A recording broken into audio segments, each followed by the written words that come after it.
channel. It's going to be a short video today.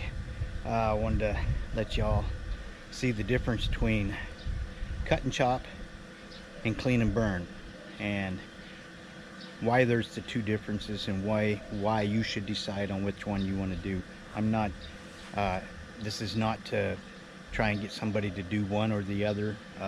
There's reasons for both of them. I'm just going to try and explain those. So let's just get right at it. I have quite a few different types of palm trees here. This is a foxtail palm. If you look at it, the leaves off of it resemble a fox that curls down.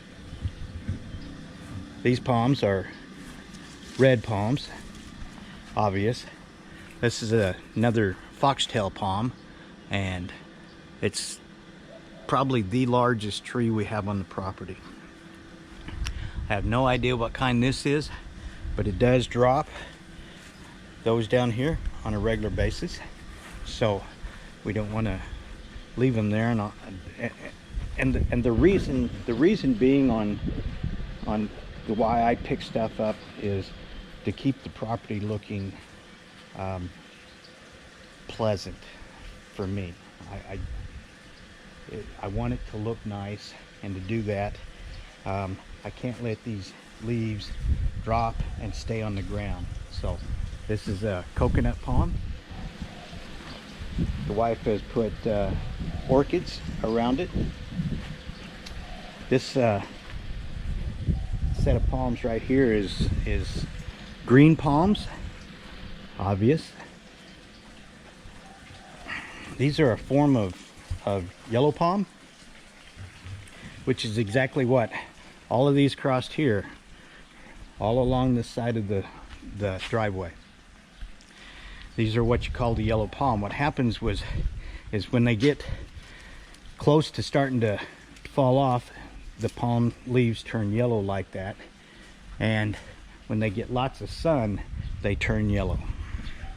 Now granted, these right here are not turning yellow, and I'm going to tell you why here in just a second, but I wanted to show you my bedded nut palms. These are bedded nut palms. They're the ones that have the cluster of a nut that falls down, and locals will go around and pick those up, peel them open, take the nut that's in them, and chew on them. And the downside to that is it makes their teeth extremely black. So I'll get back to the yellow palms here, and why these yellow palms are so tall, and why these yellow palms are so green compared to, say, these yellow palms and those yellow palms, which are all the same type of yellow palms. These we put in next to the pond, and I'll tell you why here in a second, but I want to tell you the difference between these to right here and those on down there, and why they're like this. These were all planted at the same time, and the reason these palms are a good meter taller than these palms is they don't get the sunlight, and consequently the leaves up towards the top are also not yellow.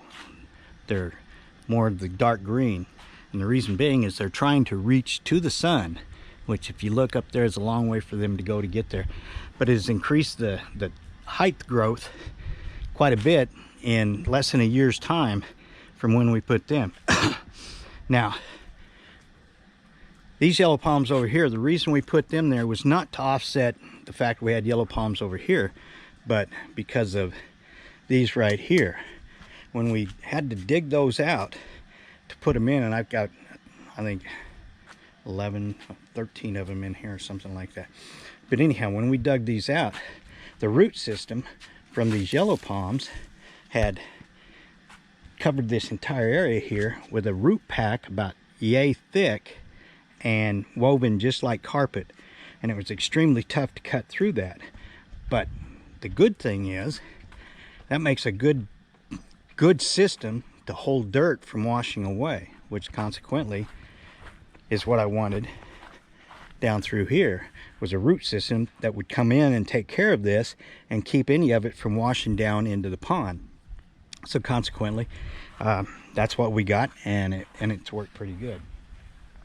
Now, these are 2 bed of net palms, and these 6 palms around the gazebo here are foxtail palms, and these were the first palms that we put in on the property close to a year before I made the move out here from the US. It was like my 3rd visit or something like that, and we were just trying to make this a little nicer piece of property before we started doing anything with it.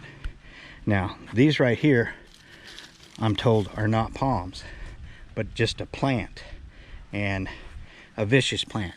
They've got hundreds and hundreds of those thorns, so you don't want to mess with them. But that explains a lot of the reason why we've got the palms that we've got in here, and why I don't chop and drop.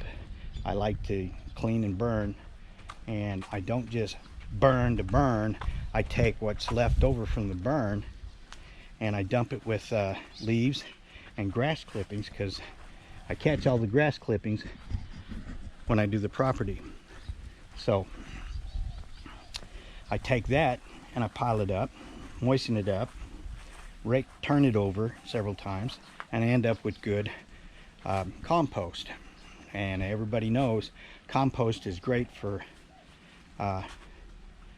potting soils and planting vegetables and stuff like that, and you get good growth out of it.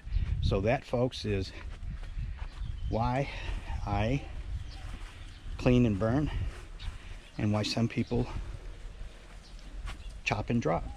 Now granted, around the trees where they chop and drop, they're doing that for a reason, and the main reason is to maintain moisture at the base of the trees. If you look at that,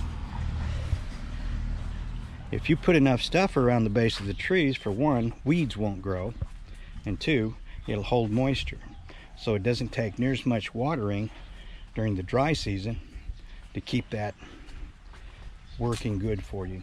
And that's why they do it, and I think it's a great idea. I use grass clippings to combat weeds in certain areas around my property, mainly over there in the orchard where it's not on this half. But folks, that's the video.